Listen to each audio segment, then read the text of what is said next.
sa isang bus si Haruto tulad ng iba upang pumunta sa paaralan, ngunit bago niya ito namalayan, ang tren ay bumangga sa kanyang bus na nagtatapos sa kanyang buhay sa sandaling iyon. Ang tanging naalala ni Haruto sa kanyang mga huling sandali ay ang pangako sa kanyang minamahal sa buhay na mananatili siya sa tabi nito magpakailanman. Ngunit nang magising siya, napagtanto niyang hindi na Haruto ang kanyang pangalan, ngayon ay Ryo, at binigyan siya ng Diyos ng mga lihim na kakayahan na siyang nagpalakas sa kanya. Sa lahat ng mga alaalang ito na nag-flash sa kanyang isipan, iniisip ni Ryo kung ang lagnat ay nagdudulot ng mga guni-guni na ito, ngunit isang pares ng mga lalaki ang nakagulo sa kanyang pag-iisip at pumasok sa bahay na may dalang higanting bag. Pinagtatawanan ng mga lalaking iyon ang kanyang mabahong amoy, at sinabihan siyang lumabas upang linisin ang kanyang sarili. Habang namimitas ng mga berry, patuloy na iniisip ni Ryo kung sino ang taong Haruto na ito, ngunit nagpa siya na hindi ito mahalaga dahil siya ay si Ryo, at ang kanyang misyon sa buhay ay ipaghiganti ang kanyang ina na pinatay sa harap niya. Isang grupo ng mga batang babae ang lumapit kay Ryo, at nagpakilala si Celia at nagtanong sa kanya kung nakita niya ang kanilang kaibigan na nagtungo dito, ngunit sinabi ni Ryo na wala siyang nakitang sinuman sa paligid. Isang magical circle ang ginawa, at natuklasan ni Celia na ang kanyang katawan ay nag-aumapaw sa mahiwagang kapangyarihan. Matapos bayaran siya para sa kanyang impormasyon, nagmamadaling umuwi si Ryo sa kanyang mga kasama, ngunit nakahanap ng isang bandido na handang saksakin siya. Ang tanging swerte niya sa pagliligtas ay ang coin pouch upang protektahan siya mula sa pagpatay, at nakita ni Ryo na pinatay ang lahat ng kanyang mga kasama.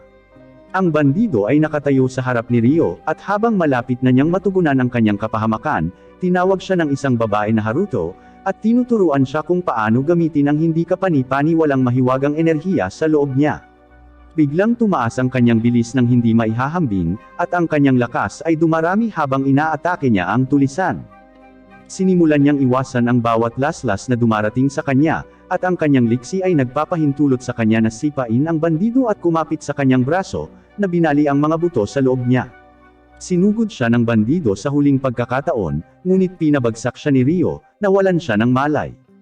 Isang batang babae na umiiyak para humingi ng tulong ang maririnig mula sa bag, at nakita niya ang babaeng tinatanong ni Celia. Ang prinsesa ay nagmakaawa sa kanya na iligtas siya sa gulo na ito, ngunit nahimatay siya nang makita niya ang mga katawan sa tabi niya. Dinala siya ni Ryo kay Celia at sa kanyang mga kaibigan, ngunit ang tanging natatanggap niya ay isang sampal para sa isang gantimpala. Inakusahan nila siya bilang ang taong dumukot sa kanilang prinsesa, at dinakip siya sa kanilang punong tanggapan. Dumating ang isang grupo ng iba pang mga sundalo upang imbestigahan kung ano ang nangyari, at nakita nila ang bandido na pumatay sa lahat ng tao sa loob ng bahay. Gayunpaman, iniisip ng isang misteryosong lalaki na ito ay kapuspalad, at dinurog ang isang kristal na agad na pumapatay sa tao. Sa loob ng kabisera, nakatali si Ryo at tinanong kung paano niya kinidnap ang prinsesa. Itinatanggi niya ang lahat ng mga paratang na ibinabato nila sa kanya, ngunit ginamit ng sundalo ang kanyang bakal upang hampasin siya. Pinahirapan siya hanggang sa aminin niya na siya ang dumukot sa prinsesa, ngunit si Ryo ay hindi nagpatinag. Nagising ang prinsesa mula sa kanyang pagtulog, at tinanong siya ng kanyang mga kasama kung ano ang nangyari sa kanya. Sinabi niya sa kanila na si Ryo talaga ang nagligtas sa kanya, at dapat siyang ipatawag dito sa sandaling ito. Si Ryo ay binubugbog pa rin hanggang sa puntong malapit na siyang mamatay sa dami ng pang-aabuso na ginawa sa kanya, ngunit patuloy itong ginagawa ng sundalo upang maibalik ang kanilang reputasyon sa pagiging inutil, nang hayaan ang prinsesa na makidnap.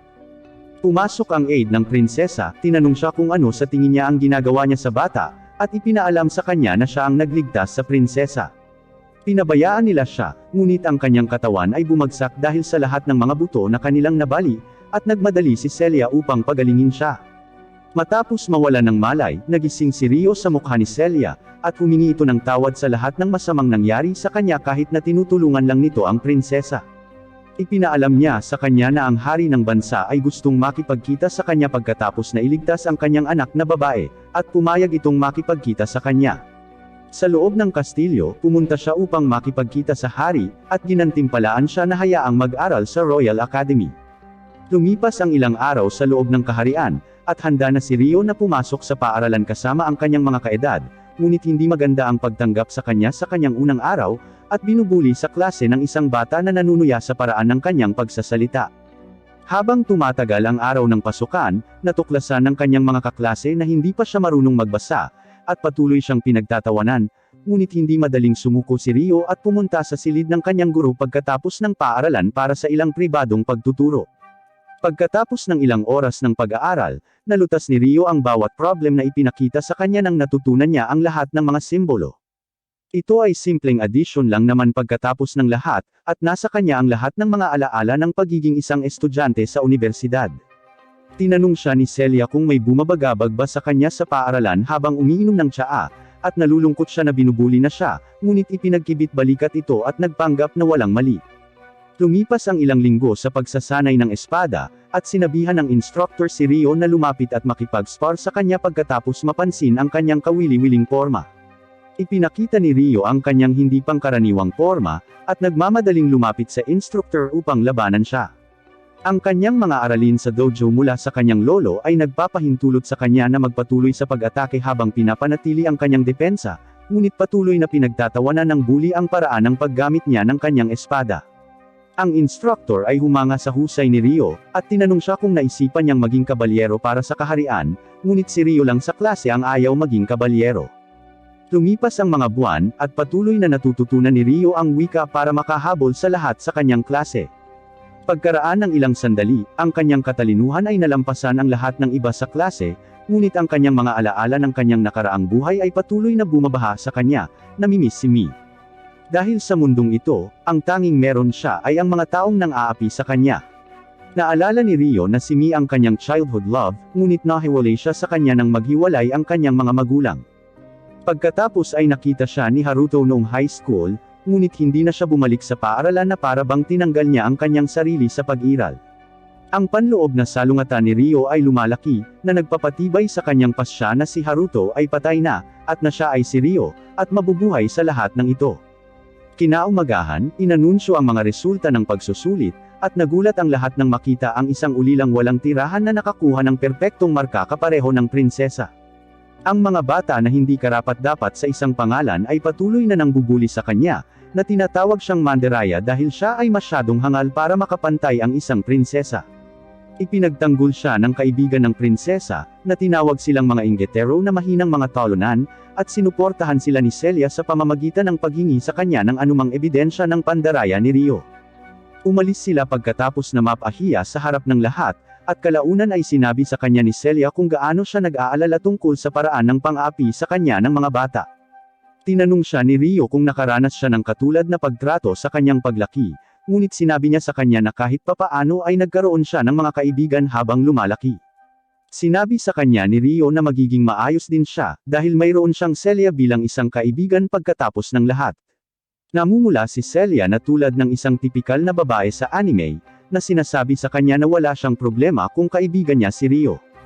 Lalong lumakas ang kanilang relasyon, at ipinangako ni Celia na lagi niyang yayakapin si Rio kung iiyak man ito sa lahat ng pambubuli. Lumipas ang mga taon habang magkasama sila, at bago nila mapagtanto, hinihiling si Rio na kumatawan sa paaralan sa susunod na Sword Arts Tournament. Ang hindi pinangalan ng mga bata ay hindi pa sumusuko, at tinatanggihan niya ang ideya na si Rio ang taong kakatawan sa paaralan. Itinanggi ng instructor ang kanilang mga pagtutol, at humanga si Celia sa kung gaano kalakas si Rio, at napansin niya kung gaano siya katangkad na ngayon. Sinabi niya sa kanya na siya ay naging napakalaki pagkatapos ng 5 taon, ngunit sinabi ni Rio sa kanya na siya ay maliit pa rin gaya ng dati. Pagkatapos uminom ng isang tasa ng tsaa, tinanong ni Celia si Rio kung ano ang plano niyang gawin pagkatapos ng graduation, ngunit sinabi niya sa kanya na plano niyang umalis sa bansang ito dahil walang lugar para sa kanya dito. Ikinalungkot ito ni Celia, lalo na dahil tinulungan niya itong linisin ang lugar na ito at palaging nagpapasaya sa kanya kapag may problema. Humihingi ng paumanhin si Rio dahil kailangan niyang umalis, ngunit ipinaalala sa kanya na darating ang oras na siya ay ikakasal, kung saan tinanggihan ni Celia ang ideya ng pagpapakasal anumang oras sa lalong madaling panahon. Sinabi niya sa kanya na dapat niyang simulan ang pag-iisip tungkol dito sa lalong madaling panahon dahil maaaring siya ay tumanda. Ngunit pagkatapos ay sinabi sa kanya na siya ay cute at maganda kaya malamang na maraming magkakagusto sa kanya. Iniisip ni Celia kung saan siya dadalhin ng kanyang pakikipagsapalaran, at ang tanging hiling niya ay makapunta sa bansang dating tinitirhan ng kanyang ina bago ito mamatay. Napansin siya ni Celia na lumulutang sa kalungkutan, at iniisip kung ano ang maaaring nangyari sa kanyang buhay. Dumating ang araw ng paligsahan, at ang unang tagapagtanggol ng akademya ay si Rio. Sinabi sa kanya ng bata na wala namang umaasa sa kanya, ngunit dapat niyang iwasang hiyain ang akademya gamit ang kanyang kakayahan sa espada. Lumilitaw ang kanyang kalaban sa field, at ito ay walang iba kundi ang lalaking nagpahirap sa kanya ng walang kabuluhan noong siya ay bata pa. Nagsimula na ang labanan, at iniisip ng sundalo kung kinukutya niya siya. Ang knight ay lumalaban ng todo gamit ang kanyang buong lakas, dahil siya ay na-demote mula noong insidenteng yun 5 taon na ang nakararaan, ngunit ang kanyang galit ay nagdulot lamang sa kanya upang magmadaling umatake at ikompromiso ang kanyang posisyon sa proseso, na nagpapahintulot kay Ryo na alisin ang kanyang espada sa hangin, at tapusin ang laban.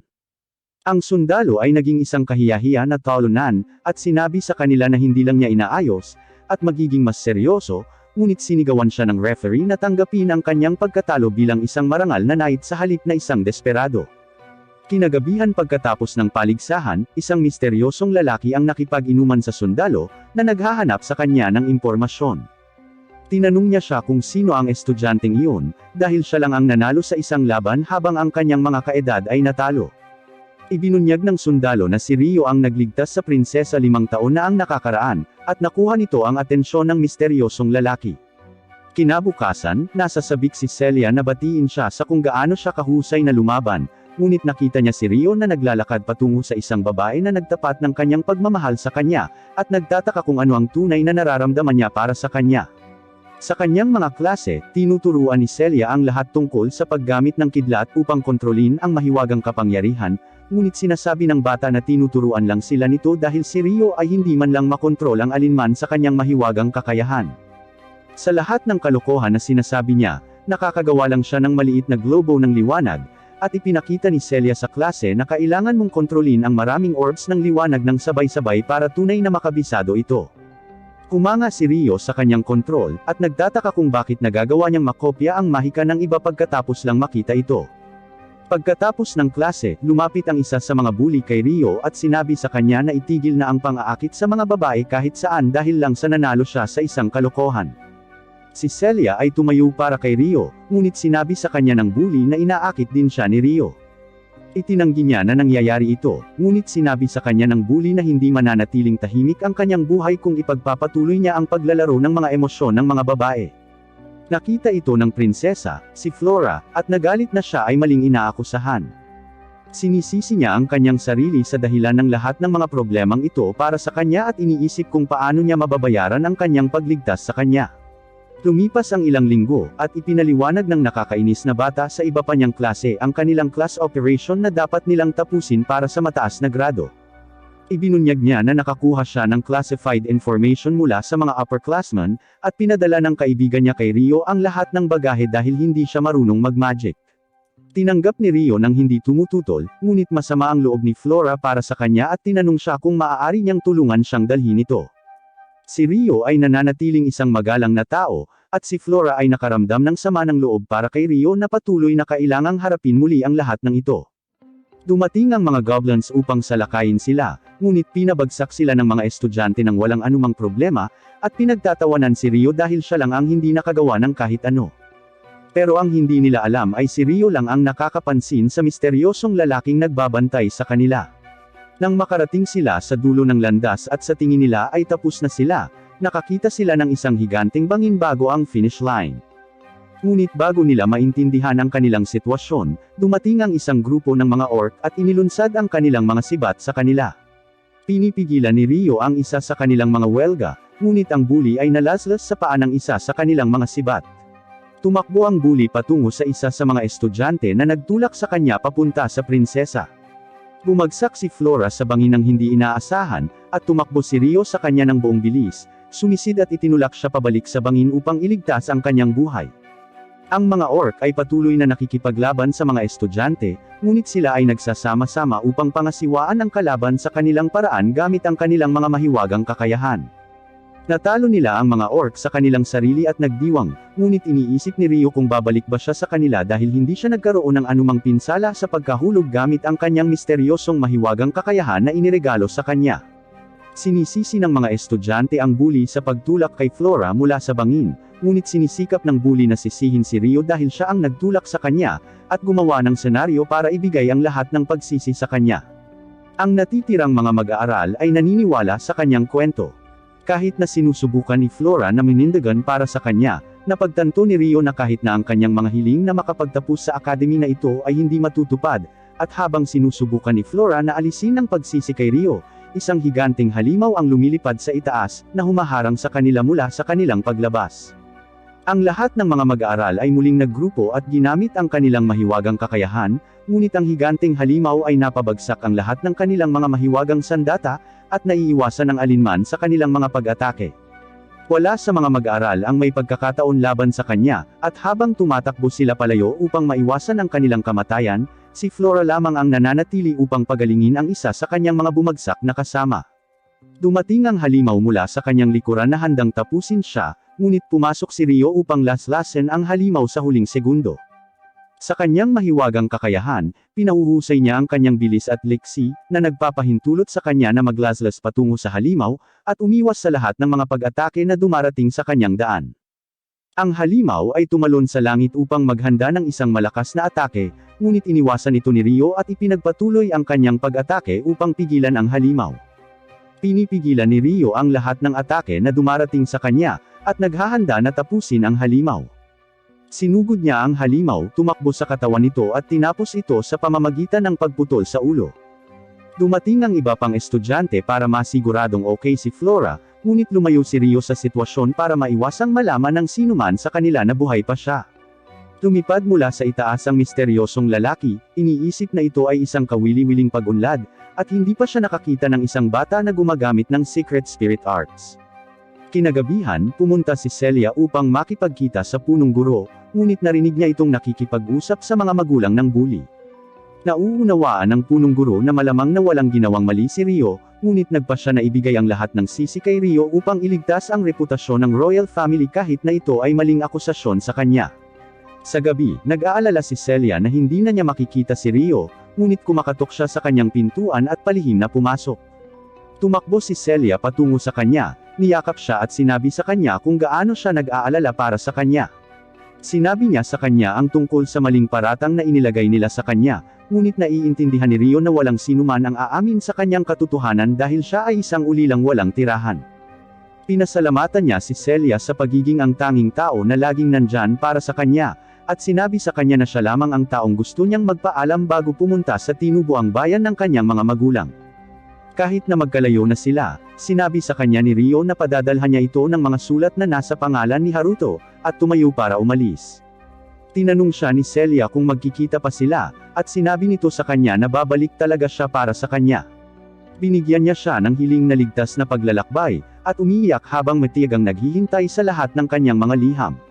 Noong gabing iyon, inutusan ng ama ng bully ang isang batang babae na tinatawag na Leticia na hanapin si Rio, at patayin siya gaano man siya kalayo. Si Rio ay sumugod sa bansa sa hindi kapani-paniwalang bilis, at tumatalon sa anumang halimaw na humahadlang sa kanya. Pagkatapos ng 3 araw ng mahabang paglalakbay, nakarating siya sa kaharian ng Galwark, kung saan hindi pa nakakarating ang balita ng kanyang krimen. Isang misteryosong babae ang naglalakad sa likuran niya, at pakiramdam niya ay may kakaiba sa bayang ito. Sa loob ng bayan, tinanong siya ng isang chef kung gusto niyang subukan ang alinman sa pasta na naimbento ni Lizelot, at nagtataka si Rio kung paano napunta ang pasta mula sa kanyang mundo patungo sa isang ito na may parehong pangalan. Nagbabayad si Rio para sa isang mangkok, tinikman ang pagkain, iniisip kung ang taong ito ay mula sa parehong mundo ni Haruto. Matapos tanungin ang tao kung saan siya makakabili ng mas maraming pansit sa kanyang paglalakbay, itinuro siya ng lalaki sa punong tanggapan ng guild. Lumapit sa kanya ang isang katulong, ipinakilala ang sarili bilang si Lotte, at inaasikaso ang lahat ng pangangailangan niya sa buong araw. Nagpadala si Rio ng liham kay Celia, na nagsasabi sa kanya na hindi siya makakausap ng ilang sandali dahil maglalakbay siya sa buong kakahuyan. Habang umalis siya sa lungsod, tinawag ng blonde na babae si Lotte na Lizelot, ngunit sinabihan siya ni Lotte na ilihim ang kanyang tunay na pagkatao. Patuloy ang pagtakbo ni Rio sa kagubatan hanggang sa makita niya ang isang bata na nakahiga sa gitna. Yumuko siya para masiguradong okay lang siya, ngunit lumingon ito sa kanya at naghagis ng lason na pangil patungo sa kanya, halos mawalan siya ng malay bago niya i-neutralize ang lason. Ang babaeng pusa ay nagmamadaling lumapit sa kanya sa napakabilis na bilis, at bahagya niyang iniiwasan ang kanyang mga atake habang ina-activate ang kanyang mga pisikal na pagpapahusay. Ang kanyang galaw ay bumilis habang siya rin ay nag-enchant sa kanyang pisikal na kakayahan, at siya ay naglulunsad patungo sa kanya gamit ang kanyang punyal, ngunit siya ay patuloy na nahaharangan at iniiwasan siya. Binabaan niya ang kanyang espada, at ginamit ang kanyang superior na martial arts para itumba siya sa kanyang pwesto, hawak ang kanyang kutsilyo sa kanyang leeg. Ngunit nagsimula siyang umiyak at sinabi sa kanya na ayaw niyang mamatay. Nagsimulang umiyak ang batang babae para sa kanyang ina, at nawalan siya ng malay gamit ang kanyang spirit arts. Matapos siyang itali, napansin niyang may inilagay na collar of submission sa kanya, at iniisip niya kung maaalis niya ito sa mahikang natutunan niya. Ina-activate niya ang dispel magic gamit ang kanyang kamay, at nasira ang collar. Sa loob ng mga alaala ni Latifah, naaalala niyang nasa isang bus siya at namatay pagkatapos ng pagbangga. Nagising si Latifah sa pambubuli ng bata sa kanya, sinabihan siyang magiging masunuri niyang kapatid na babae at tatawagan siyang kanyang iginagalang na kapatid. Tumanggi siya, kaya kinuryente niya ang kanyang isip at pinilit siyang magpasakop. Nagising siya mula sa kanyang masamang panaginip, at sinabi sa kanya ni Rio na kung gusto niyang mabuhay, hindi niya dapat subukang lumaban. Tinanong siya ni Rio, at tinanong siya kung sino ang naglagay sa kanya ng collar of submission sa kanyang leeg. Nagsimulang umiyak si Latifah, sa wakas ay napagtanto na natanggal na ang collar niya, at sa wakas ay nakalaya na siya. Kino-comfort siya ni Rio, at sinabi sa kanya ni Latifah na hindi niya alam ang pangalan ng kanyang master, ngunit sinabi sa kanya na ang kanyang kapatid ay tinatawag na Stuart, at napagtanto ni Rio na ang bully ang nagpasunod sa kanya. Tinanong ni Rio si Latifah kung balak pa rin niyang patayin siya, ngunit sinabi niya sa kanya na hindi niya ito sasaktan. Matapos siyang palayain, sinabi sa kanya ni Rio na malaya siyang gawin ang gusto niya, at dapat siyang lumayo sa kanya upang humanap ng kanlungan sa isa sa mga kaharian. Gayunpaman habang lumalayo siya, patuloy na sinusundan siya ni Latifah at tinanong siya kung maaari niya itong samahan, ngunit binalaan siya ni Rio na dapat siyang mag-ingat sa isang taong sinubukan siyang patayin.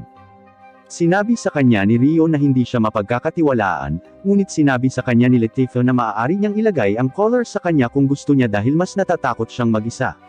Nag-aatubili, pumayag si Rio na isama siya, at sa wakas ay sinabi niya sa kanya na ang kanyang pangalan ay Latifah. Sabay silang nagsimula sa kanilang pakikipagsapalaran, at pagkaraan ng ilang sandali, nagluto si Rio ng noodles para kay Latifah na kinikilalang ito ay spaghetti. Nagtataka siya kung paano niya malalaman ang ibang pangalan para sa pasta, at sinabi niya sa kanya na nakain na niya ito, o parang sa tingin niya. Matapos siyang marinig, iniisip ni Rio kung si Latifah ay mula sa parehong mundo ni Haruto, at nang siya ay umiiyak sa gabi na nagmamakaawa na makauwi, narinig ni Rio ang kanyang sinasabi na gusto niyang bumalik sa Tokyo, agad na napagtanto na ang babaeng ito ay sigurado na mula sa parehong mundo tulad ni Haruto. Kino-comfort niya siya habang natutulog, at nagising siya sa tabi niya, napagtanto na kamukha niya ang lalaking kasama niya sa bus. Pagkagising ni Rio, tinanong niya ito kung maaari niya itong tawaging kuya, at nalilito si Rio, ngunit nagpa siya na payagan niya ito kung maaaliw siya kahit kaunti. Matapos ang ilang linggong paglalakbay ay nakarating sila sa dambuhalang puno na pinupuntirya ni Rio, ngunit hindi ito makita ni Latifah. Naglalakbay sila sa kagubatan at nagpalipas ng gabi sa gubat. Ang mga bangungot ni Latifah ay nakakatakot sa kanya magdamag, kaya ginamit ni Rio ang kanyang spirit arts upang paginhawahin muli ang kanyang pakiramdam. Ngunit pagkatapos niyang gawin iyon, isang grupo ng 3 babae ang pumunta sa kanilang hideout at sinimulang salakayin si Rio. Natuklasan nila si Latifah na natutulog na may spirit arts sa paligid niya, at ipinapalagay na kinidnap siya ni Rio. Nang hindi nakikinig sa anumang sinasabi niya, pinipigilan nila siya, at nagpadala ng daloy ng kuryente na nawala ng malay sa isang iglap, na dinadala siya bilang kanilang bilanggo. Habang lumulutang si Rio sa loob ng magical dimension, naisip niya kung sino ang babaeng nakahiga sa kanyang harapan, ngunit hindi rin ito alam ang sariling pagkakakilanlan. Gayunpaman, alam niya ang tungkol sa tunay na pagkakakilanlan ni Rio, sinabi na ang kanyang tunay na pangalan ay Haruto. Tinanong niya ito kung paano niya nalaman ang tungkol sa nakaraan niyang buhay, kaya isiniwalat niya na konektado siya sa kanya, at sa kanya lang siya. Sa lalong madaling panahon, sinabi niya sa kanya na malalaman niya ito, at niyakap siya bago mawala. Ang boses ni Mi ay nagmamakaawa sa kanya na gumising, ngunit pagkatapos niyang magising, tumakbo si Latifah at niyakap siya ng luhaan. Dumating ang isang elder ng nayon upang humingi ng tawad sa paraan ng pagtrato nila sa kanya, at lahat ng babae ay lumuhad para humingi ng tawad. Matapos palayain siya mula sa mga kondado, ipinaliwanag ng elder na makikipagkita siya sa iba pang mga elder ng nayon bukas, habang umalis upang makapagpahinga siya magdamag. 마침내 시리즈 9 프로 플러스 탄생 브라운. Kinaumagahan, tumungo si Rio sa gitna ng puno ng mundo, at nakipagpulong sa tatlong pinuno ng nayon. Humihingi sila ng paumanhin para sa paraan ng pagmamaltrato nila sa kanya, at nais na makahanap siya ng paraan upang tanggapin ang kanilang paghingi ng tawad. Ang tanging hiling niya ay alagaan nila si Latifah, kaya't hiniling niya kung maaari siyang manatili sa kanya pansamantala, at lahat ng mga taga-nayon ay sumang-ayon na manatili siya sa kanila. Bago siya umalis, lumitaw ang babaeng Dryad, ang espiritu ng puno ng mundo. Matapos makalapit, napansin niya ang espiritong naninirahan sa loob niya, at nagtataka kung hindi siya nakakagamit ng mahika, dahil ang mga espiritu ay may posibilidad na sipsipin ang lahat ng kakayahan ng mahika mula sa isang tao. Napagtanto ni Rio na palagi siyang hindi nakakagamit ng magic dahil doon, kaya hinawakan ng babaeng Dryad ang kanyang mukha, at sinubukang imbestigahan ang espiritu sa loob niya. Sinabi niya na mayroon itong hindi kapanipaniwalang dami ng magic sa loob, at napagtanto niyang mayroong isang hugis tao na espiritu na natutulog sa loob niya. Sila ang pinakabihirang uri ng mga espiritu na umiiral, at muling isa sa alang-alang ng mga elders kung dapat nilang simulan ang pagtrato sa kanya na parang isang saint, isa sa pinakamataas na titulong ipinagkaloob sa isang tao. Isa sa mga beast woman ang nagpakita sa kanya pabalik sa kanyang lugar, at sinimula ni Latifah na ipakita sa kanya kung gaano kahanga-hanga ang kanilang bagong bahay. Ang isa sa mga batang babae ay nagtataka kung anong mga silid ang gusto niyang tulugan nila, at ibinunyag na silang tatlo ay titira kasama si Rio. Dumating si Ursula at ipinagtapat na plano niya na magsama sila. Pagkatapos ng lahat, makakatulong ito sa kanya na malaman ang tungkol sa kanilang mga tradisyon sa village, at para kay Latifah, magagawa niyang magkaroon ng malalapit na kaibigan na maaaring tumingin sa kanya. Nang makita ang punto sa kanyang mga salita, malugod na tinanggap ni Rio na magsimulang mamuhay kasama sila, at nais na mamuhay silang masaya sa isa't isa. Sa paglipas ng mga buwan, nagsimulang matutunan ni Rio ang spirit magic ng kanilang village, at ginugol ang lahat ng oras niya sa pag-aaral ng kanilang kultura. Sa pamamagitan man ng pagsasaka sa kanila, pag-aayos ng metal, o kahit na pakikipag-sparring sa kanila. Nagsimulang lumipas ang mga panahon hanggang lumipas ang isang taon na magkasama silang namumuhay, hanggang sa malapit na ang Engranding Spirit Festival. Ang Lady Dryad ay lumitaw upang simulan ang festival, ngunit sa di kalayuan, isang griffin ang nagdala ng dalawang lalaki sa malalim na lugar sa isang dragon's cave. Bumalik si Rhys na may dalang itlog, sinabi sa bagong sundalo na siya ang magdadala ng itlog na ito, para maipagpatuloy ni Rhys ang pagpilot sa griffin. Habang papaalis sila, tumingin si Rhys sa malayo at nakita niya ang isang pulutong ng mga wyvern na lumilipad sa likuran nila. Bumalik sa loob ng nayon, kinalikan silang dalawa ng Lady Dryad sa ulo upang makumpleto ang seremonya, at ngayong naging mamamayan na sila ng nayon, sinimulan na ng mga elders ang kasiyahan. Habang kumakain ang lahat, napagtanto ni Rio kung bakit may harem na genre ang anime na ito, at nakiusap ang mga babae sa kanya na magkasamang matulog sa kama pagkatapos uminom ng ilang apple cider vinegar. Sinabi ng isa sa kanila na hindi nito mapapalalim ang kanilang pagkakaibigan ni Rio, ngunit sinabi ng mga babae na may iba silang gustong lumalim sa loob nila. Pagkatapos ng lahat ng oras na ito, pakiramdam nila ay patuloy pa rin siya sa paglayo sa kanila, na ikinagulat ni Rio na napansin nila. Sa sandaling umalis sila upang kumuha ng mas maraming pagkain, nilapitan ni Ursula si Rio, at iniisip niya kung oras na ba para ibalita kay Latifah. Sa kabilang bahagi ng nayon, sinabi ni Rhys na dito sila magpapahinga magdamag, at sinabi sa kanyang nasasakupan na siya ay mag-iimbestiga sa lugar. Bago umalis, iniabot niya sa kanya ang isang artifact, at sinabi ni Rhys na makakatulong ito sa kanya na matukoy ang kanyang lokasyon kung magkakaroon siya ng problema. Kinain ito ng sundalo, at umalis si Rhys, nang makitang papalapit na ang mga wyvern sa lokasyon ng kanyang nasasakupan. Samantala, naglalakad si Rio kasama si Latifah sa isang liblib na lugar, at nakiusap siya sa kanya na bumalik upang magkasama silang maglaro, ngunit tinanong siya ni Rio kung nag-e-enjoy ba siyang manirahan dito. Sinabi niya sa kanya na gusto niya ito, at natutuwa siya na nagawa niya ang lahat ng malalapit na kaibigan na ito sa paglipas ng panahon, na nagpapasaya kay Rio na marinig. Gayunpaman, inihayag niya na malapit na siyang umalis sa nayon. Siya ay patungo sa silangan sa buong oras na ito, at hindi na niya ito may isama, kaya tumakas siya habang umiiyak. Binabalaan ni Lady Dryad ang mga taga-nayon tungkol sa nalalapit na presensya ng lahat ng mga wyvern, at nagpadala ng hukbo ng mga babaeng beast upang hanapin ang dahilan sa likod ng kanilang pagtitipon. Kasabay nito, pinasok ni Rhys ang mas malalim na bahagi ng Wyvern Cave, at natagpuan ang lahat ng mga itlog na nakatago sa ibang lugar, kaya sinimulan niyang itabi ang mga ito sa kanyang void box. Ang mga babaeng beast ay patuloy na naghahanap sa kagubatan hanggang sa matagpuan nila ang Griffin.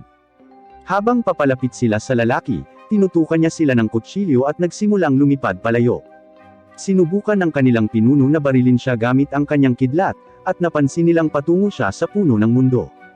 Ngunit bago pa man sila makagawa ng anuman, isang higanteng wyvern ang lumitaw mula sa likuran, at ang lalaki ay halos hindi nakaiwas sa pag-atake nito. Ang iba pang mga wyvern ay nagawang maabutan siya, at pagkatapos matipo ni Rhys ang lahat ng mga itlog, dinurog niya ang bato upang pigilan ang puso ng kanyang nasasakupan, na nagpapadala sa kanya na mahulog sa Griffin. Si Latifah ay naglalakad pabalik sa nayon at ang itlog ay nahulog sa kanyang harapan, na nagkapira-piraso. Habang tinitingnan ang sanggol na dragon, ang itim na wyvern ay lumitaw sa kanyang harapan, at sumisigaw sa paghihirap nang makita kung paano nasaktan ang anak nito. Naghahanda ito ng isang atake nang hininga ng apoy patungo kay Latifah, ngunit inihagis ni Alma ang kanyang wind tornado upang iligtas siya mula sa pag-atake. Ipinatawag niya ang kanyang mga beast familiar at sinubukang harapin ang itim na wyvern ng mag-isa, ngunit ang kanyang hammer strike ay walang epekto, at siya ay napatalsik ng paglulunsad pabalik sa puno. Sa sandaling makarecover siya, nilipol ng wyvern ang kanyang beast familiar sa pag-atake ng hininga ng apoy, at sinubukan ni Latifah na gambolain ang dragon para bigyan ng oras si Alma saglit. Nagpatuloy siya sa pagtakbo, ngunit habang hinaharangan ng dragon ang kanyang paggalaw at handang umapak sa ibabaw niya, naglunsad si Rio ng icicle para patumbahin ang dragon, at inalis si Latifah mula sa kapahamakan. Muli siyang tumalon patungo sa dragon at ginamit ang kanyang bagong spirit technique para durugan ang itim na wyvern gamit ang kanyang mga kamay. Inihanda ng wyvern ang pinakahuling hininga nitong inferno, ngunit inihagis ni Rio ang kanyang wind sphere patungo sa dragon upang pigilan ang paggalaw nito. Gayunpaman, ito ay may kaunting epekto lang, kaya nagpatuloy si Rio upang i-cast ang kanyang kakayahan sa Giga Inferno sa bibig ng dragon, at sinipa ang panga nito pasarado, pinirito ang utak nito sa sandaling yon. Matapos makita ang pagkatalo ng kanilang pinuno, ang iba pang mga wyvern ay umatras. Nagulat ang lahat ng mga babae na nagawa niyang talunin ang itim na wyvern mag-isa, at niyakap siya ni Latifah para sa pagligtas sa kanya. Kinaumagahan ay humingi siya ng paumanhin sa naging reaksyon niya. Sinabing alam na niya na darating ang araw na ito, ngunit natakot siya na baka gusto niya lang itong pabayaan. Gayunpaman, inaliw siya ni Rio, at sinabing hindi niya gugustuhing pabayaan ang kanyang nakababatang kapatid na babae, kaya ibinunyag niya ang tunay na dahilan kung bakit siya maglalakbay sa silangan. Malayo patungo sa Yagumo region, mayroong isang lupain kung saan nakatira ang kanyang mga magulang, kaya't nais niyang makarating doon sa wakas. Ito ang unang pagkakataon na may nalaman si Latifah tungkol sa kanya, kaya may gusto rin siyang ibunyag tungkol sa kanyang sarili. Bago siya isinilang sa mundong ito, namatay na siya noon, at muling nagkatawang tao mula sa isang lugar na tinatawag na Japan.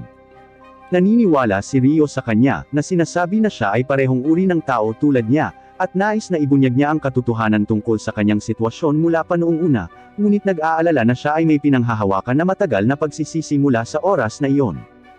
Iniisip ni Latifah kung muling lumitaw ang mga panghihinayang na iyon, at inamin ni Rio na magsisinungaling siya kung hindi, ngunit sinumpa niya na magiging malakas sa mundong ito upang makabawi sa kanila.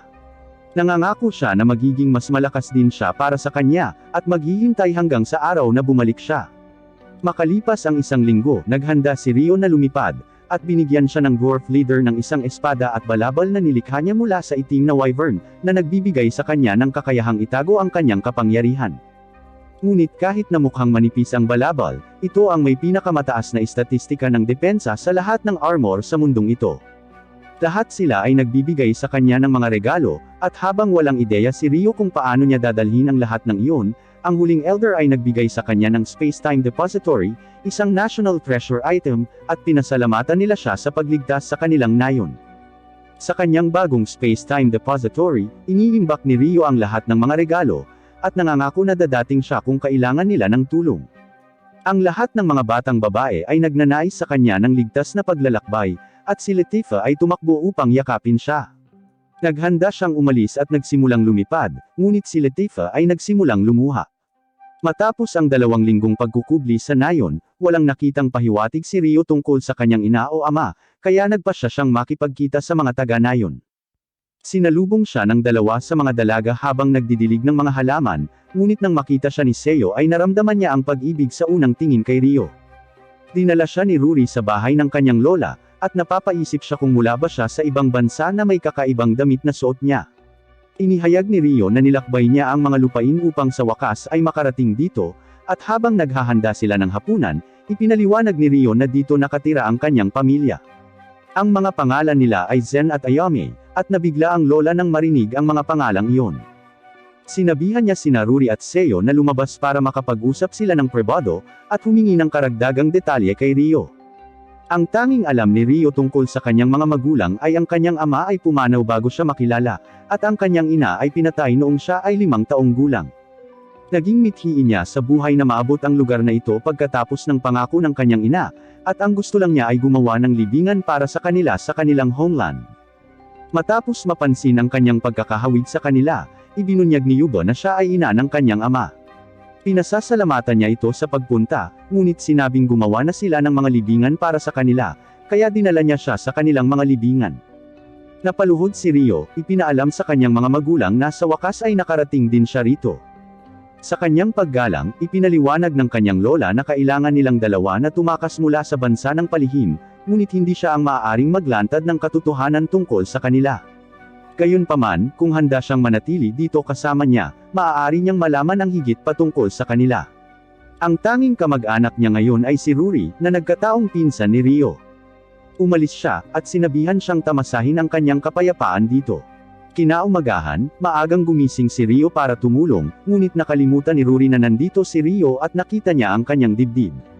Habang nagluluto, ginamit ni Rio ang kanyang mahika upang gumawa ng tubig, at pumasok si Seo sa kanila kasama ang kanyang kapatid na si Shin. Napagtanto niya na kailangan niyang makipagkumpetensya para sa kanyang kapatid na babae ngayon, ngunit nasarapan sa pagkain ni Rio. Matapos niyang kainin ang pagkain ni Rio, hiniling ng lola sa kanya na isama si Rio bilang isang mangangaso, kaya hinahamon niya itong makipagkarera sa field. Sa sandaling umalis siya, inaasar ni Rory si Seo sa paraan ng pagtawag niya sa pangalan ni Rio, ngunit sinabi ni Seo na iniisip niya na mula siya sa Maharlika. 걸렸구나. 콘택으로 어택. 콘택 골. Sa loob ng kagubatan, binaril ni Rio ang isang pambihirang ibon gamit ang kanyang unang arrow, at napagtanto ni Shin na magkakaroon siya ng matinding kompetisyon. Ngunit ang mga henerasyon sa kasalukuyan ay dahan-daang nabulok ang kanilang mga utak, at nagsimula silang manghuli ng pabaliktad ang kanilang mga pana. Nagtataka si Shin kung bakit hindi siya nakagawa ng kahit isang tama, kaya lumalayo siya sa galit. Sa lahat ng dumi na naipon sa kanyang katawan, nagpasya si Rio na magtayo ng paliguan sa tabi mismo ng kanilang tahanan gamit ang kanyang spirit arts, ngunit sinimulan siyang silipin ng mga babae. Sa paglipas ng mga linggo, dahan-daang naging tipikal na residente ng nayon si Rio, at sa wakas ay dumating na ang araw ng pag-aani. Nagsimulang sumigaw ang isang grupo ng mga lalaki para humingi ng tulong, at sa kabilang bahagi ng nayon, iniisip ng 3 nagbabantang lalaki na sina Rory at Seo ay naging magagandang babae. Naghanda si Shin na suntukin siya, ngunit pinaalalahanan siya ni Rory na maaari itong magsimula ng digmaan dahil si Gon ay anak ng kanilang kalapit na village president. Tinanong niya si Gon kung bakit siya nasa village nila, kaya sinabi niya na gusto niyang manatili sa bahay ni Rory sa gabi dahil baka maging asawa niya ito balang araw. Sinigawan siya ni Shin na umalis na, at sumugod siya para suntukin, ngunit hinarang ni Gon ang kanyang atake, at sinakal siya ng isang kamay. Dumating si Yuba at sinabihan siyang bitawan si Shin. Humingi siya ng paumanhin sa ngalan niya, at pinayagan siyang manatili sa loob ng isang guest hut, hanggat hindi siya umaalis dito. Habang naglalakad palayo ay napansin ni Gon si Rio at inakala niyang mahina siya kaya pilit niya itong tinatalisod pero siya ang nasasaktan. Sinabihan ni Yuba ang lahat na manatiling magbantay para sa gabi, ngunit dahil si Shin ay nakatira mag-isa kasama si Seo, nakiusap siya kay Yuba na isama siya sa gabi, at pumayag siya. Bago sila matulog, hiniling ni Rio na maglagay sila ng protective amulet sa sulok ng kanilang kwarto para sa gabi. Sa loob ng kubo ni Gon, humanga ang kanyang mga alipores sa kung gaano niya kahusay na sinira ang sarili niyang kariton, at sinabi ni Gon sa kanila na mag-e-enjoy sila sa kanilang munting pagbisita bukas. Paglubog ng araw sa susunod na araw, sinasanay ni Rio ang kanyang giga-chad na katawan, at sinabi sa mga babae na naririnig niya ang kanilang mga pag-uusap mula sa malayo. Nagtataka sila kung bakit siya walang humpay sa pagsasanay, ngunit sa tingin ni Rio ay medyo nakakahiya habang inaalala ang pangako niya kay Mi. Ang layunin niya ay balang araw ay maging sapat na malakas upang protektahan ang babaeng pinapahalagahan niya, ngunit nag-aalala na baka may kasama na itong iba sa puntong ito. Narinig ni Seo ang mga salitang iyon, at namuo ang kalungkutan sa kanyang puso. Kinagabihan, may pumasok na lalaki sa kwarto ni Seo at Ruri, pero na-activate ang amulet. Sinimulan niyang isara ang bibig ni Ruri, at nang sisigaw na sana si Seo para humingi ng tulong, nagbanta si Gon na sasaktan ang kaibigan. Gayunpaman, ang kanyang mga alipores ay binugbog, at nakita niya si Gon sa ibabaw ni Ruri, na nagpapaalala sa kanya kung paano pinatay ang kanyang ina. Lalong lumaki ang galit ni Rio, at habang tumatakbo si Gon papunta sa kanya, binaligtad siya ni Rio ng isang beses, inilunsad siya sa labas. Tinapakan niya ang kanyang leeg, at sinimulan siyang suntukin sa mukha ng paulit-ulit. Ang mga batang babae ay nakikiusap sa kanya na huminto, at ang iba pang mga lalaki ng nayon ay dumating upang pigilan siya bago niya wakasan ang buhay ni Gon. Napagtanto ni Yuba na muntik samantalahin ni Gon ang mga babae, at umalis si Rio na parang alpha. Ito ang pangalawang pagkakataon na gusto niyang wakasan ang isang tao, at ang namumuong paghihiganti na ito ay nag-aalab sa loob niya sa buong oras na ito. Ngunit nang hindi niya namamalayan, hinila na siya patungo sa pagkakakilanlan ni Haruto. Humina ang kanyang determinasyon, ngunit ang hangarin na ito para sa paghihiganti ay nagparamdam sa kanya na wala siyang pinagkaiba sa lalaking tumapos sa kanyang ina. Kinaumagahan, nagpakita si Lord Hayate, isang mensahero mula sa kaharian, upang mangolekta ng buwis at maghatid kay Gon sa bilangguan. Tinanong siya ni Yuba kung maaari siyang magdala ng liham sa isang mahalagang tao sa loob ng kaharian, kaya nangako si Hayate na ihahatid ito, at umalis kasama si Rio. Makalipas ang ilang araw, nakarating ang team sa kabisera. Pagkatapos nilang ipadala si Gon sa bilangguan, naglibot si Rio sa bayan kasama si Seo, at iminungkahi ng isa sa mga mangangalakal na bumili siya ng regalo para sa kanyang cute na kasintahan. Sinubukan ni Seo na ipaliwanag na hindi sila nagde-date, pero sinabi ng babae na cute daw silang magkasama, kaya dapat ay kumuha sila ng souvenir para gunitain ang kanilang pagbisita. Tinanong siya ni Rio kung may gusto ba siya, at sinabihan ng babae si Seo na magandang asal ang tumanggap ng regalo paminsan-minsan. Nagpapasalamat si Rio sa babae, at nakita ni Seo ang isang cute na petal ng bulaklak na inilagay niya sa kanyang buhok. Sa tingin niya ay maganda ito sa kanya, kaya binili niya ang mga ito sa ginang, at bago sila umalis, sinabihan siya ng mga ngalakal na ipaglaban siya ng husto para sa kanya bago siya nakawin ng ibang babae. Sa gitna ng bayan, sinubukan ng isang lalaki na gumawa ng isang pagkidnap ng isang babae, at sinubukang tumakbo kasama niya, ngunit ginamit ni Rio ang kanyang martial arts para itumba siya at iligtas ang babae. Tumakbo ang kanyang bantay upang protektahan siya, ngunit tumakas si Rio nang lumitaw ang mga Royal Guard. Nabalitaan ng ama ng batang babae, si Goki, ang balita, at sinabi niya kay Hayate ang tungkol dito. Inisip ni Hayate kung may kinalaman ba ito sa sulat na ipinadala ni Yuba para sa kanya, at nabigla siya nang makita ang mga salita sa loob. Nanginginig ang mga kamay niya, napaisip siya kung may nakilala si Hayate na Rio. Habang naglalakad pa uwi, binati ng lalaki si Rio at hiniling siya ng sandali ng kanyang oras. Sa loob ng kanilang bahay, isiniwalat nila na kilala nila ang kanyang ina, ang dating prinsesa ng bansang ito. 20 taon na ang nakalilipas, ang kanilang kaharian ay nasa digmaan, at ang kanyang ama ay ang pinakadakilang sundalo na namumuno sa Allied Forces. Nang makita ang kanyang talento, ipinagkatiwala sa kanya ng hari ang proteksyon ng kanyang anak na babae, at hindi nagtagal silang dalawa ay nagkaroon ng pagmamahal sa isa't isa. Ngunit hindi nagtagal ang kanilang kapayapaan, at nang magsimula ang negosasyong pangkapayapaan, hiniling ng kalaban na kaharian na patayin ang ama ni Rio, at ang kanyang ina ay pakasalan ang kanilang prinsipe.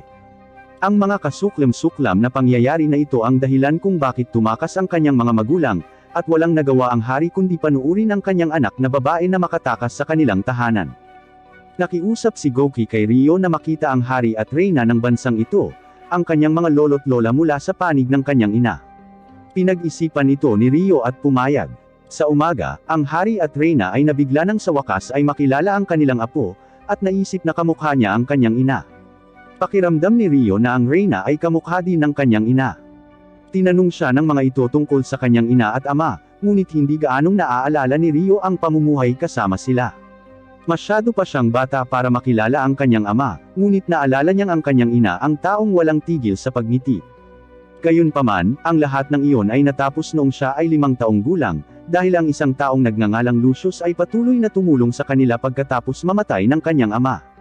Sa nakamamatay na araw na iyon, ang kanyang ina ay umalis sa bahay at sinabi sa kanya na huwag magbukas sa mga estranghero. Ngunit nang dumating si Lucius, binuksan ni Rio ang pinto dahil lumaki siya kasama niya. Pero mapait siyang ngumiti at sinipa si Rio patungo sa upuan. May mga ahas na nagpapanggap na tao sa mundong ito, ang isiniwalat ng lalaki, at nakita ng kanyang ina kung paano niya sinasaktan ang kanyang anak. Hinawakan siya nito at sinaksak. Iyon ang huling alaala niya sa kanya, at nagsimula siyang manirahan sa mga slum hanggang siya ay 7 taong gulang. Ano man ang nangyari, hinding-hindi niya mapapatawad si Lucius, kahit na hindi siya maibabalik ng paghihiganti. Gamit ang kanyang mga kamay, ipinangako niyang tatapusin ang lalaki. Naiintindihan ng kanyang lolo ang kanyang desisyon, ngunit nais niyang magsanay siya sandali sa ilalim ni Goki. Siya ang pinakamalakas na mandirigma sa buong bansa, at umaasa na ito ay maghahanda sa kanya para sa kanyang pakikipaglaban kay Lucius. Sa loob ng asyenda, pareho silang naghahanda na makipag-spar laban sa isa't isa, at tumalon si Rio patungo sa kanyang kalaban para umatake. Si Goki ay umiiwas sa huling sandali, at nag-atake sila laban sa isa't isa. Wala sa mga atake ni Goki ang nakakalusot sa kanyang mga depensa, kaya naghahanda siya ng isang mahiwagang pag-atake ng enerhiya. Ito ang kanyang sikretong pamamaraan, ang First Blade Air Slash, at ipinagtanggol ito ni Rio gamit ang kanyang water magic, na binubulag ang kanyang kalaban upang sumugod at tapusin ang laban. Humanga ang hari at naisip na hindi nakakailanganin ang pagsasanay, ngunit pinasalamatan sila ni Rio sa kanilang pagsasaalang-alang, at umaasa na balang araw ay ipakilala sila sa kanyang pinsan. Bumalik silang lahat sa kanilang nayon, ngunit nang magtaka si Ruri kung saan nagpunta si Rio, itinuro ni Seo ang puntod ng kanyang pamilya. Para patuloy na mabuhay si Rio, hindi na siya makakatakas kaya't ipinangako niyang tatanggapin niya ang sama sa loob niya para maprotektahan ang mga taong pinapahalagahan niya. Habang nagsimulang magbago ang mga panahon, naunawaan ni Rio na kailangan niyang umalis sa nayon sa lalong madaling panahon, ngunit hindi niya alam kung paano sasabihin ang balita kay Seo. Kaya't pagdating ng Tagsibol, nilapitan siya ni Rio habang nagtatanim siya ng palay at inayos ang kanyang pamamaraan. Sinabing nais niyang siya na ang magsusubaybay sa lahat habang wala siya. Nagulat siya sa mga salitang iyon, at nagtataka siya kung ano ang ibig niyang sabihin sa pag-alis, kaya sinabi niya sa kanya na aalis siya sa nayon sa Taglagas. Hindi niya alam kung babalik siya ng regular, ngunit napansin niya ang mga luhang pumapatak mula sa mga mata nito. Nang matapos siyang magtanim ng palay noong araw na iyon, bumagsak siya sa bahay, at nakita ni Shin ang kapatid niyang umiiyak. Tinanong niya ito kung may nangyari, at iniisip kung si Rio ang naging dahilan ng pag-iyak niya. Sinabi niya sa kanya na wala siyang ginawang mali, ngunit malungkot siya dahil malapit na itong umalis sa nayon. Pagkatapos nito, sinubukan ni Shin na pasayahin ang kanyang kapatid sa pamamagitan ng pagdadala ng mga regalo, ngunit ang tanging naiisip niya ay kung paano maging mas malakas para samahan niya si Rio sa kanyang mga paglalakbay. Sa araw, siya ay nagtatrabaho at nakatitig sa kanya, at sa gabi, siya ay nagsasanay ng kanyang mga diskarte sa espada para lang maging mas malakas. Hindi nagtagal, sa wakas ay narito na ang taunang pista. Ngunit habang ang lahat ay nag-e-enjoy sa kanilang oras na magkasama, tinanong ni Seo kung maaari siyang magkaroon ng isang sandali ng kanyang oras. Ang tunay na dahilan kung bakit niya ito pinatawag dito ay para ipagtapat ang kanyang nararamdaman, at sabihing mahal niya ito. Ang mga salitang iyon ay nawalan ng imak kay Rio, at humingi siya ng tawad, sinabing hindi niya maibabalik ang nararamdaman niya. Tinanong niya siya kung dahil ba ito sa aalis na siya sa nayon, ngunit sinabi niya sa kanya na hindi lang yun ang dahilan. Nakiusap siya sa kanya na isama siya, na inihayag na siya ay nagsasanay araw-araw sa loob ng 6 na buwan upang hindi siya dito maging pabigat. Handa siyang gawin ang lahat pero sinabi sa kanya ni Rio na hindi niya talaga siya matatanggap dahil sa kung anong dahilan. Ang mga salitang iyon ay nakawasak kay Seo at nagsimula siyang umiyak, ngunit hinawakan niya ang kamay nito, at nakiusap na manatili na lamang siya sa tabi niya. Gayunpaman, humingi ng tawad si Rio at umalis. Nagpatuloy siya sa pag-iyak, at napansin ni Rio ang presensya ni Shin at humingi ng tawad sa paraan ng pakikitungo nito sa kanyang kapatid. Maya-maya, dumating na ang araw ng kanyang pag-alis, at handa nang mag-set si Rio sa madaling araw dahil sa kanyang mahabang paglalakbay. Bago siya umalis sa nayon, nakita niya si Seo na naghihintay sa kanya sa labasan. Nilapitan siya ni Goki at tinanong siya kung sobrang mahal niya ba si Rio para iwanan ang sarili niyang nayon. Nag-alinlangan si Seo, ngunit sinabi niyang gagawin niya ang lahat upang manatili kay Rio. Kaya bago siya umalis, hiniling niya na alagaan niya ang kanyang sarili, at nangako na magsisikap siya ng husto at sinabing lalakas siya sa oras na bumalik siya. Kinawayan niya siya, at iniyuko ni Rio ang kanyang ulo patungo kay Shin at umalis. Ito ang ika-979 na taon ng banal na panahon, at sa wakas ay narating na ni Rio ang puno ng mundo. Agad na tumakbo si Latifa para yakapin siya, at sa hapunan, sinabi niya sa kanila ang tungkol sa pamilyang nakilala niya at lahat ng nalaman niya tungkol sa kanyang pinagmulan. Nagtataka ang mga elders kung gaano siya katagal mananatili rito, at ibinunyag ni Rio na ilang buwan lang ang pinakamatagal. Sa umaga, nagtataka ang mga babae kung sino ang babaeng nakapatong sa kanya, ngunit si Rio mismo ay walang ideya, kaya tinanong niya ito kung paano siya napunta rito. Iminulat ng dalaga ang kanyang mga mata, at sinabing isa siyang espiritu, ang gumawa ng kontrata kay Haruto. Nakaupo siya sa kanyang kama, ngunit ang lahat ng kanyang alaala ay tila nabura. Wala na siyang maalala sa mga pagkakataong magkasama sila, at hindi man lang alam ang sarili niyang pangalan, ngunit gusto niyang pangalanan siya nito. Sinabi niya sa kanya na siya ay umiiral para sa kanya, na tinatawag siyang Haruto. Nagtataka ang mga babae kung bakit niya ito tinatawag na Haruto, at sinubukan ni Rio na kumuha ng ilang oras upang makaisip ng ilang dahilan. Sinubukan niyang sabihin sa kanya na tawagin siyang Rio, ngunit nagsimula itong makipag-usap sa kanya sa telepathy, at sinabing alam niya ang lahat tungkol sa kanya. Sinabihan siya ng mga babae na tanungin si Lady Dryad tungkol sa kanyang paglitaw, kaya sinabihan siya ni Rio na bumangon, ngunit nakita niya ang pinakadakilang plot sa lahat ng anime. Sa kanyang mahiwagang kakayahan, binago niya ang kanyang damit. Habang matikas na nakatayo, napansin ni Rio ang kagandahang nagmumula sa kanya, naaalala ang tungkol kay Mi. Nagpasya siyang pangalanan siyang Aisha, dahil ang imahe ng tagsibol ay lumitaw sa kanyang ulo nang tumingin siya sa kanya. Sa tingin ng mga babae ay maganda ang kanyang pangalan, at iniisip ni Latifa kung ito ba ay magiging kapatid niyang babae. Bumalik sa konseho ng nayon, lumitaw ang Lady Dryad, at nakitang isang misteryo na nawala ang lahat ng alaala ni Aisha, kaya tinanong niya si Aisha kung anong uri ng mga elemento ang pinakamagaling siya. Sinabi ni Aisha na pinagkadalubhasaan niya ang lahat ng ito, na ikinagulat ng buong silid. Upang ipakita ang kanyang kakayahan, pumunta sila sa labas upang matukoy nila ang kapangyarihan ng kanyang mga kakayahan.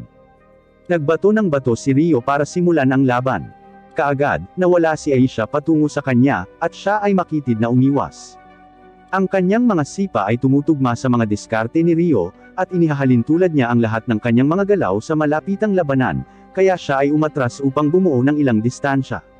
Tumalon siya patungo sa langit upang subukan ang kanyang aerial tactics, ngunit ang lakas nito ay halos mabali ang kanyang braso. Pagkalapag niya, nagcast siya ng mga yelo patungo sa kanya, ngunit nawala siya at muling lumitaw sa likuran niya, na inihagis ang sarili niyang mga yelo sa kanya. Ipinagpatuloy niya ang pag-mirror sa lahat ng kanyang mga diskarte, kaya kalaunan ay nagcast ng buhawi si Rio. Gayunpaman, nagcast siya ng isang umiikot sa kabilang direksyon, at tinapos ni Lady Dryad ang laban bago nila masira ang nayon. Naniniwala na sila ngayon na si Aisha ay tunay na may kapangyarihan sa lahat ng mga elemento, ngunit sinabi ng babaeng Dryad na magsisimula siyang turuan si Aisha kung paano kontrolin ang kanyang mga kapangyarihan. Tinatanggap siya ng mga elders sa kanilang nayon, at pinasalamatan niya sila. Nagdaraos sila ng isang festival para i-welcome siya, at nagsimula siyang matutunan kung paano kontrolin ang kanyang mahika kasama si Rio. Pagkaraan ng ilang sandali, ipinakita sa kanya ni Dominic ang portable na bahay na kanyang ginawa, at natutuwa si Rio na sa wakas ay makakapagpatuloy na siya sa paglalakbay. Nalungkot si Latifa nang marinig ang mga salitang iyon, at habang lumalayo ang ibang mga batang babae, ang isa sa kanila ay nakiusap sa kanya na gumugol ng ilang oras sa kanyang nakababatang kapatid na babae bago umalis, kaya nagpasya silang gawin ito sa parehong paraan na ginagawa ng lahat ng magkakapatid sa isang anime. Sa loob ng hot tub, nagtataka si Latifa kung bakit Haruto ang tawag sa kanya ni Aisha, kaya ibinunyag ni Rio na ito ang dating pangalan niya bago siya muling nagkatawang tao. Natuwa siya nang marinig iyon, dahil sumasakay siya noon sa school bus, at siya ang taong gusto niyang maging kapatid niya araw-araw. Iniisip ni Rio kung ang ibig sabihin noon ay kasama siya sa pagkabangga ng boss, at ang kanyang pananahimik ay nagbubunyag ng katotohanan. Ngunit kahit na malungkot ito, natutuwa siya na tama siya tungkol sa pagiging pinakamahusay na kapatid nito. Nangako siya na babalikan niya ito kapag tapos na siya, kaya tinanong niya ito kung mayroon pa siyang kailangang hugasan. Kinaumagahan, binigyan siya ng mga elders ng ilang regalo bago umalis. Ang isa sa mga ito ay isang compass na palaging magtuturo pabalik sa village na ito, at ang isa ay nagbibigay sa kanya ng isang aparato na magbibigay daan sa kanya upang baguhin ang kanyang kulay ng buhok upang siya ay manatiling undercover saan man siya maglakbay. Bago umalis, hiniling ni Rio sa iba na alagaan si Latifah habang wala ito, at umalis. Habang lumilipad sila, sinabi ni Rio kay Aisha na papunta na sila kay Celia dahil hindi pa niya ito nakakausap. Sa loob ng kabisera ay nakatitig si Celia sa liham na iniwan ni Rio para sa kanya, at nais na sana ay makausap na lang siya muli, ngunit sa wakas ay natagpuan na siya ni Charles, at tinanong siya kung naghahanda na ba siya para sa gabi kung kailan sila sa wakas ay magkakaisa. Sa taong 1000 ng Holy Era, sa wakas ay nakabalik na si Rio sa loob ng bayan kung saan siya lumaki, at na-activate ang device para mapalitan niya ang kulay ng kanyang buhok.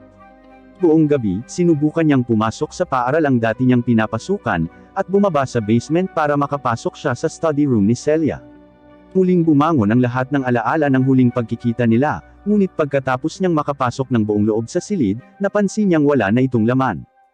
Nagtataka kung ano ang maaaring nangyari kay Celia, nagpasya si Rio na dapat silang mag-ilusyon sa ibang mananaliksik, at tanungin sila kung ano ang nangyari. Sa loob ng isang random na silid ng propesor, lumitaw si Aisha mula sa likuran at ginamitan siya ng isang hypnotizing spell. Pumasok si Rio at nagtanong tungkol sa lokasyon ni Celia, kaya ipinahayag ng lalaki na nasa loob siya ng Royal Palace. Bukas ay ang seremonya ng kanyang kasal, at ang lalaking pakakasalan niya ay si Lord Charles, ang parehong lalaki na nagpahirap kay Rio sa buong pagkabata niya. Matapos ang kanilang kaharian ay dumanas ng matinding pagkatalo sa Proxia Empire, ang House of Dux Arbor ay halos hindi nakapagsimula ng negosasyon ng kapayapaan, at ang pinuno ng kanilang bahay ay si Charles. Ang dating maharlikang pamilya ay napilitang tumakas sa kabisera, at pinili ni Charles na pagsamahin ang kanyang kapangyarihan sa House of Clare. Ngunit upang magawa ito, dapat na ikasal si Celia sa kanya. Matapos makuha ang lahat ng impormasyong hinahanap niya, umalis si Rio at nag-isip kung ano ang gagawin sa kanyang kasal sa politika. Ang tanging pagpipilian nila ay ang pumasok sa kastilyo upang makipagkita kay Celia ng isang beses pa, kaya sinabi sa kanya ni Aisha na hahanapin niya ang kanyang silid. Habang nakatingin si Rio sa ibaba, napansin niya ang lahat ng security, ngunit nagawa niyang pumuslit patungo sa kanyang silid. Sa loob, naghanda si Celia na maging pag-aari ng isang tao sa natitirang bahagi ng kanyang buhay. Binuksan niya ang kanyang drawer, at ang huling hiling niya ay makita muli si Rio. Ngunit pagkatapos ng lahat ng mga taon na ito, nawalan siya ng pag-asa na makita siya muli, at inilagay ang liham patungo sa apoy. Bumukas ang pinto, at sinabihan siya ni Rio na tumahimik, na inihayag na sa wakas ay dumating na siya upang makita siya, tulad ng ipinangako niya. Walang pagdadalawang isip, tumakbo siya papunta sa kanya at niyakap siya, pakiramdam niya hindi na ito panaginip. Sinabi niya sa kanya na namiss niya ito, at napansin niyang tumangkad siya, ngunit sinabi ni Rio kay Celia na siya ay katulad pa rin ng dati. Sinisigawan niya ito dahil sa pagiging bolero pa rin niya pagkatapos ng lahat ng oras na ito, ngunit natutuwa siyang makita kung gaano siya naging malakas at galante. Nagsimula siyang maghanda ng tsaa, para inumin nila ito tulad ng dati. Pero tinanong siya ni Rio tungkol sa kasal, iniisip kung ito ba talaga ang gusto niya, lalo na't ang lalaking pakakasalan niya ay si Charles, ang masamang lalaking nagpahirap kay Rio. Sinusubukan niyang magpanggap na gusto niya ang kasal na ito, na sinasabi na si Charles ay magalang at mabait sa babae, ngunit alam ni Rio na nagsisinungaling siya. Gayunpaman, sinisigawan niya ito na pakasalan siya sa halip kung sa tingin niya ay nagsisinungaling siya, at dalhin siya sa isang lugar na malayo, at gugulin ang natitirang bahagi ng kanyang buhay kasama siya. Ang mga salitang iyon ay ikinagulat ni Rio, ngunit patuloy niyang sinabi na nagbibiro lamang siya, at nagmamakaawa sa kanya na kalimutan ang kanyang sinabi. Sinabi niya sa kanya na huwag pumunta sa seremonya dahil ito ay nakakahiya, at sinabi sa kanya na umalis bago dumating ang mga gwardya. Kinaladkad niya ito palabas ng silid, at bumagsak pagkatapos niyang isara ang pinto. Sa sandaling umalis siya sa kastilyo, naisip ni Celia na natutuwa siya na tinupad niya ang kanyang pangako, ngunit alam niya na hindi niya hahayaang madamay siya dito. Sa itaas ng kastilyo, nagsimulang mag-isip si Rio kung paano niya matutuklasan ang tunay na layunin ng kasal na ito, at nangako si Aisha na tutulungan siya. Humingi ng paumanhin si Rio sa palagi niyang pagtulong sa kanya, ngunit nangako si Aisha na palagi siyang nasa tabi nito, at maaari itong lumapit sa kanya kung sakaling may kailangan siya. Kinaumagahan, binati ni Charles si Riz pagkatapos ng kanyang mahabang paglalakbay, sinabi na nais niyang bigyan siya ng maayos na pagtanggap. Nag-alok pa siya na magpalipas ng gabi sa kanyang tahanan, ngunit sinabi ni Riz na hindi siya ang ikakasal ngayong gabi. Nang ilabas niya ang mga salitang iyon, naramdaman niya ang presensya ng isang makapangyarihang espiritu, at nagdahilan para siyasatin ito. Inihanda ni Celia ang sarili na maging manika ng isang tao sa natitirang bahagi ng kanyang buhay, at iniwan ang kanyang tolda para makita ni Charles. Inakbayan siya nito, sinasabing huwag mag-alala kung kinakabahan siya, dahil tuturuan siya ng 7 asawa niya ng lahat ng kailangan niyang malaman. Pagkaalis niya, ipinaliwanag ng unang asawa, si Tenesina, na lilinawin niya ang mga bagay mula sa simula.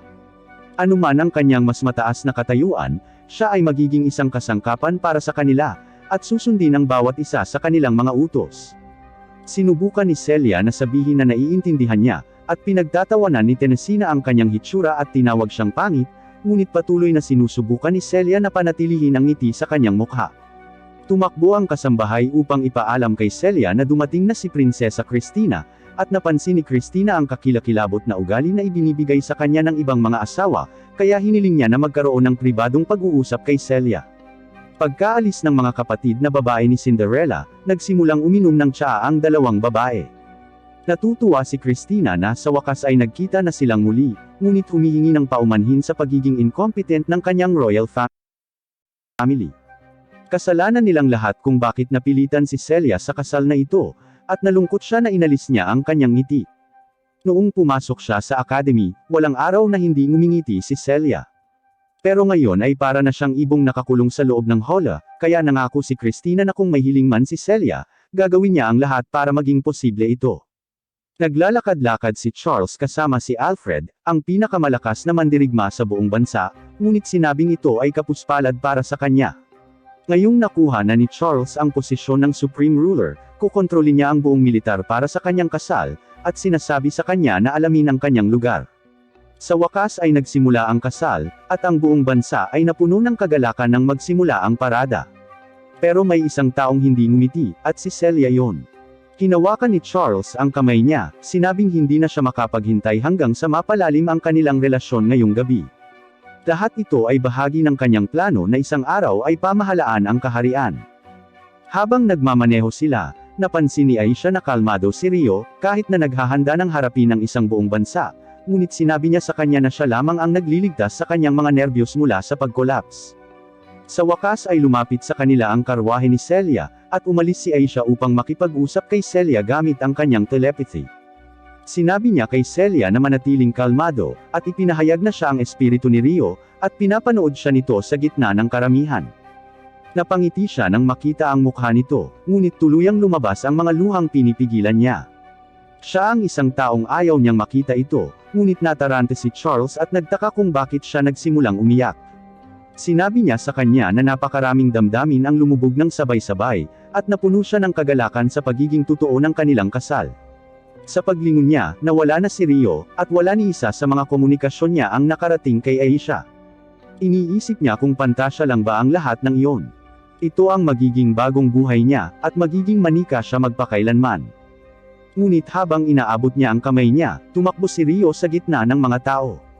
Sinimulan niyang patalsikan ang lahat ng mga gwardya, at kahit na sinubukan siyang harangan ng buong militar, ginamit niya ang kanyang mahika sa hangin para matangay silang lahat. Inihanda ng mga mage ang kanilang mga kakayahan sa photon bullet, ngunit nagawa niyang iwasan ang bawat isa sa kanilang mga pag-atake at lumipad sa ibabaw nila. Nagsimulang magpanik ang militar at ginamit ang lahat ng kanilang mana, ngunit sinubukan ni Charles na aliwin si Celia, na sinasabi na sila ang pinakamalakas na opisyal sa buong bansa. Nagpatuloy siya sa pagbubuga ng katarantaduhan, habang pinapabagsak ni Rio ang bawat isa sa mga guard, at tumakbo pasulong upang maghatid ng mapangwasak na suntok sa bituka ni Charles.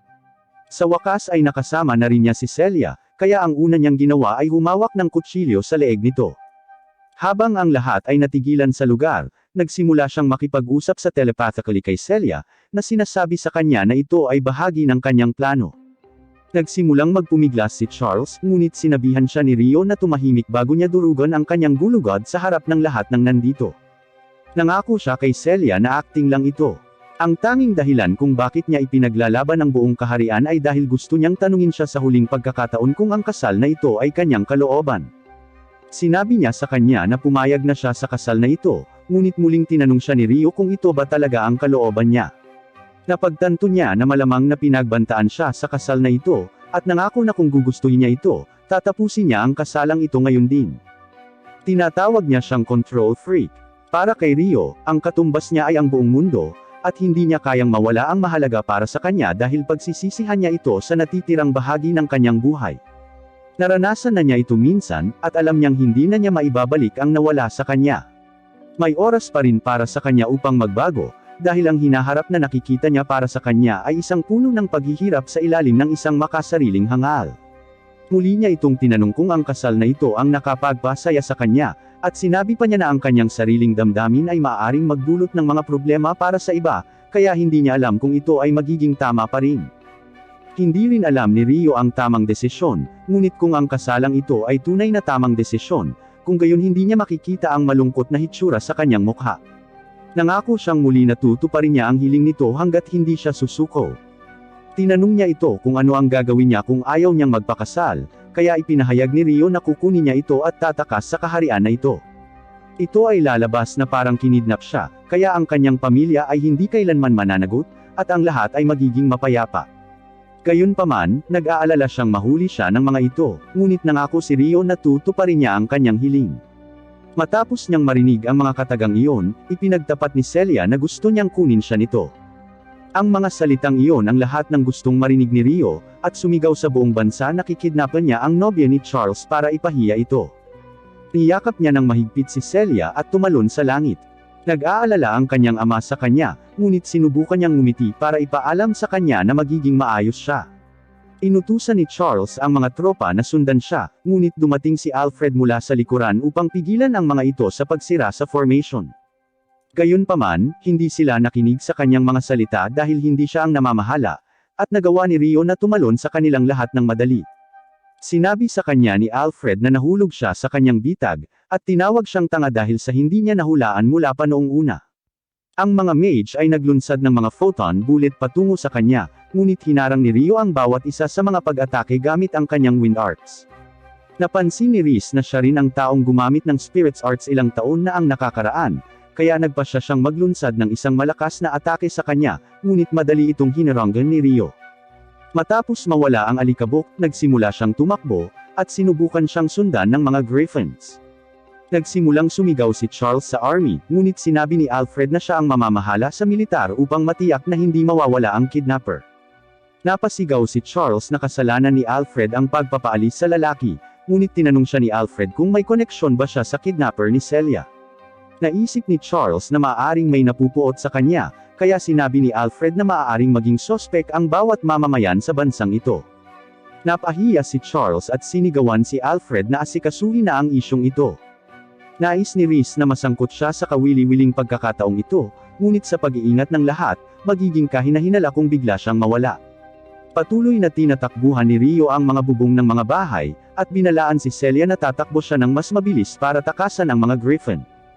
Naisip niya na ang vibration mula sa mga stroke ng kanyang binti ay magaspang, at sinabi sa kanya na maaari siyang pumunta ng mas mabilis sa ngayon. Pagkaraan ng ilang sandali ng paghabol sa kanya, tumalon si Rio sa isang eskinita at ibinigay si Celia kay Aisha. Sinabi niya kay Celia na pinaplano niyang guluhin ang army habang tumatakas ito kasama si Aisha, ngunit nangako na aabutan niya sila sa labas ng kaharian. Tumalon siya sa itaas ng mga tahanan, ngunit nang mapansin ng mga sundalo na nawawala si Celia, naglunsad sila ng signal flare para palibutan ng iba pang mga sundalo ang lugar. Gayunpaman, lahat ito ay bahagi ng kanyang plano, at nais niyang makuha ang atensyon ng buong army sa lugar na ito. Nagsimulang magpaputok muli ang mages patungo sa kanya, ngunit nagawang iwasan ni Rio ang lahat ng kanilang mga pag-atake habang siya ay tumalon mula sa gusali patungo sa gusali. Sinubukan ng mga sundalo mula sa ibaba na pigilan si Celia na makatakas, ngunit tumalon si Rio at sinimulang itumbos sila isa-isa gamit ang kanyang mga paa. Ang natitirang bahagi ng hukbo ay lumitaw, at ipinagpatuloy ng mga Griffin ang kanilang mahiwagang pag-atake sa kanya.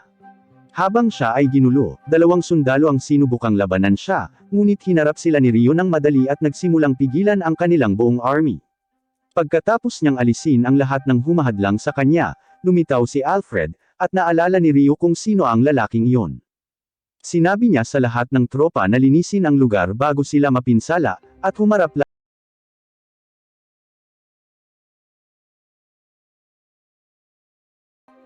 Agad siyang sumugod, ngunit halos hindi niya napigilan ang mga atake ni Rio.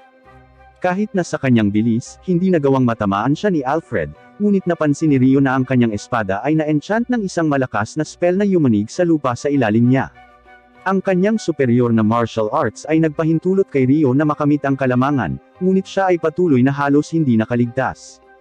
Gayunpaman, umatras ng isang hakbang si Alfred at sumugod, halos tusukin ang mga mata ni Rio sa kanyang bilis, ngunit umikot si Rio upang magamit ang kanyang momentum sa kanyang mga pag-atake, at hinaampas siya ng kanyang kamao. Natarante si Alfred kung bakit hindi ginagamit ng kanyang kalaban ang kanyang mga kutsilyo, ngunit nangakong tatapusin ang laban na ito. Sinimulan niyang itaas ang kanyang espada at inilabas ang kanyang malakas na pag-atake na sumira sa paligid. Ang tanging natitira sa kinatatayuan ni Rio ay mga durog na bato, at alam ni Alfred na ang kanyang atake ay masusunog siya hanggang sa malutong. Ngunit mayroon siyang kakaibang pakiramdam na ang kanyang atake ay hindi nakipag-ugnayan, kaya ipinadala niya ang iba pang mga sundalo upang hanapin siya. Samantala, nag-aalala si Celia habang hinihintay si Rio, ngunit maging si Aisha ay nag-alinlangan dahil sa madilim na hangin. Gayunpaman, lumitaw si Rio, at nagsimulang tumakbo si Celia patungo sa kanya ngunit natapilok siya. Humingi ng paumanhin si Rio para sa pag-aalala sa kanya, ngunit sinabi niyang ayos na ang lahat ngayon. Natutuwa siya na sa wakas ay mabubuhay na siya na nakalaan sa sarili niyang kalooban. Ngunit pagkatapos niyang ilabas ang mga salitang iyon, nagsimulang bumulwak ang mga mahiwagang liwanag patungo sa langit mula sa bawat bahagi ng mundo. Naramdaman ni Aisha ang isang piraso ng kanyang pagbabalik, at nakiusap kay Rio na pumunta at tulungan ang mga taong naghihintay doon. Isang grupo ng 3 ang nakarating sa mundong ito, at napansin na walang serbisyo ang kanilang mga cellphone. Isang higanteng tulisan ang lumitaw mula sa kanilang likuran, at dinala nila sila sa loob ng kanilang karwahe upang ibenta sila bilang mga alipin. Dumating si Rio sa eksena at tinanong ang isa sa mga merchant kung nakakita siya ng katulad na device sa isang lugar. Ngunit pagkatapos niyang magsinungaling sa pagsasabing hindi niya ginawa, narinig ni Rio ang mga batang babae na sumisigaw ng Japanese sa loob ng karwahe. Nakiusap sila sa kanya na tulungan sila, kaya ni-neutralize ni Rio ang bawat isa sa mga lalaking humahadlang sa kanya, at pinalabas ang mga babae. Ang huli ay na-stock sa ibang karwahe, kaya pinuntahan ni Rio para sirain ang lock. Ang isang taong lumingon sa kanya ay ang taong pinangakuan niya. Si Mi iyon, ang babaeng inalayan niya ng buong buhay niya para makita. Dinadala nito ang pagtatapos ng Season 1 ng anime. Kung nagustuhan mo ang video, mangyaring mag-like at mag-subscribe para lagi kang updated sa bagong upload.